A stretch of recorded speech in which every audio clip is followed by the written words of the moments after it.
This is the command module C4646921 for the 646464/.b, and this command module operates certain functions on this device. So we have the power on and off for this device. This when you use the power on and off for this device, it will not affect this device. This has its own separate power supply unit. That is a reset button. There are various buttons to do with the beam, the size of the beam, the length of the beam, the width of the beam, the dimensions of the beam. These colours along here, when you're firing a beam, the beam has got different intensities. So red is the most dangerous, that's the most deadly, and this sort of blue colour is more of a stun beam, but the red is the most deadly beam. Those two buttons there, I'm not sure what they do. This is a directional pad, so when you have one of the displays fitted to the 646464/.b, this will allow you to scroll left, up, down, left, right, select from the different display when you have the display, the display attachment attached. Menu, that's just a menu button. When you have the displays attached, it will bring up various information. You can select different things, look at different aspects of the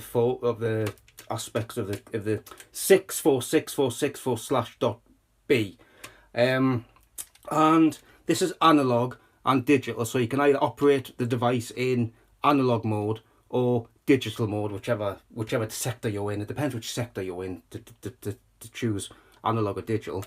These are just numbers. So these numbers, you just type in a number and you press here, and this will alter the beam, the distance of the beam, so you can preset the distance of the beam that you want to fire it at. This is a simply volume button for the comms. When you've got a communication device attached to it, this will just turn the volume up and down on the headset of the device, the comm device. And that's just a mute button. That'll just mute all comms, which isn't advisable when you're under heavy fire. But this prog.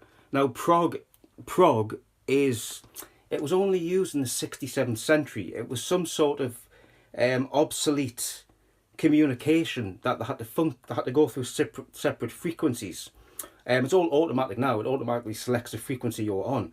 But in the 67th century, you had to scroll to find the frequency that you needed to get in comm communications with other battalions or the Starfleet Command, whatever. But this is quite a useful attachment, especially with the selective beam colours on. So you don't have to, if you just want to stun something or someone, you don't have to destroy them by using the red beam.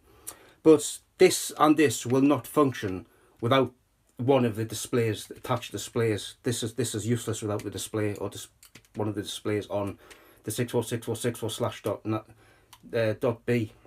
But it is a great addition to have to this device, and it opens up all sorts of new areas that this device otherwise wouldn't have by attaching the control module attachment.